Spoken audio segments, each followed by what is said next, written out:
Hello students, today we will learn class 6th NCERT exercise 2.2 से question number 2. So let's start.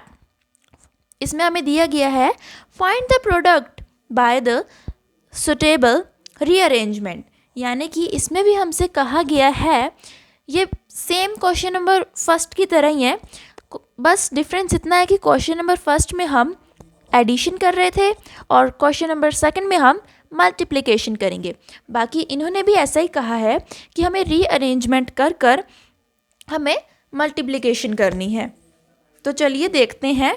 हमारा very first question है 2 multiply 1768 multiply 50.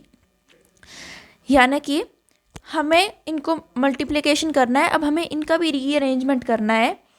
तो चलिए देखते हैं. अब हमें कुछ इस तरह से करना है, जैसे कि कोशिश हमें ये करनी है कि हमें ऐसा पेयर बनाना है जिसके एंड में ज़ीरो आता हो.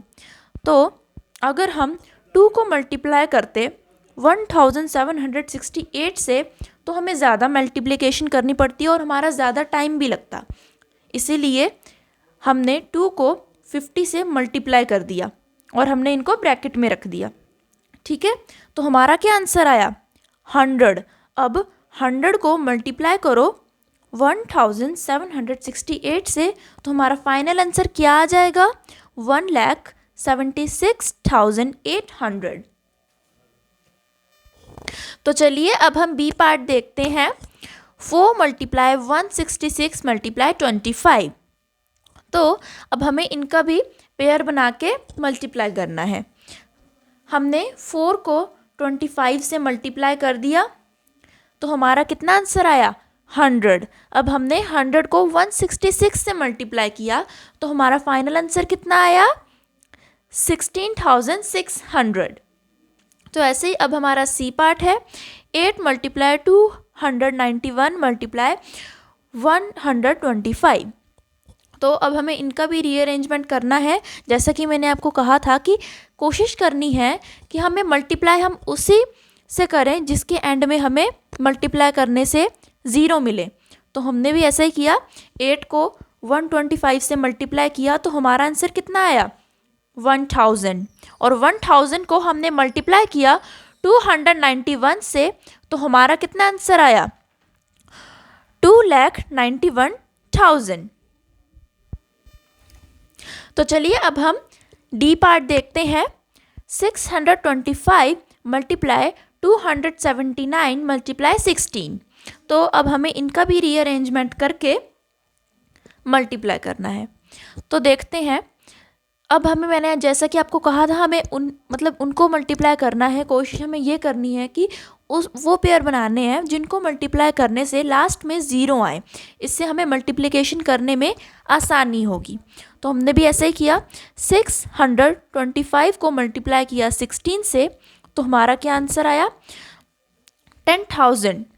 तो हमने 10,000 से 279 मल्टीप्लाई किया तो हमारा फाइनल आंसर क्या आया? 27,90,000. तो चलिए अब हम ई पार्ट देखते हैं. 285 मल्टीप्लाई 5 मल्टीप्लाई 60. तो अब हमें इनका भी रीअरेंजमेंट करना है.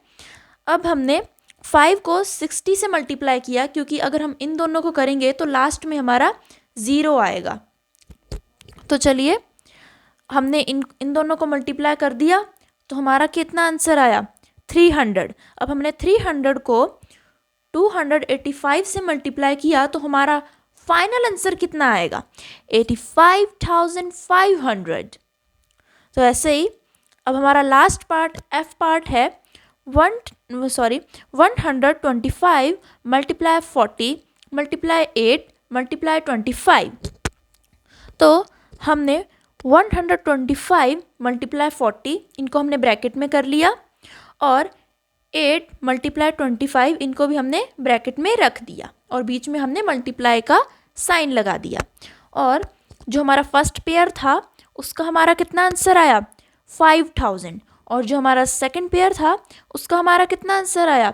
200. अब हमने इन दोनों को मल्टीप्लाई कर देना है क्योंकि बीच में हमने मल्टीप्लिकेशन का साइन लगाया था. और इनको मल्टीप्लाई करने के बाद हमारा फाइनल आंसर आया 10 लाख। आई होप आपको क्वेश्चन नंबर सेकंड समझ में आ गया होगा। So please like and subscribe my channel. Thank you.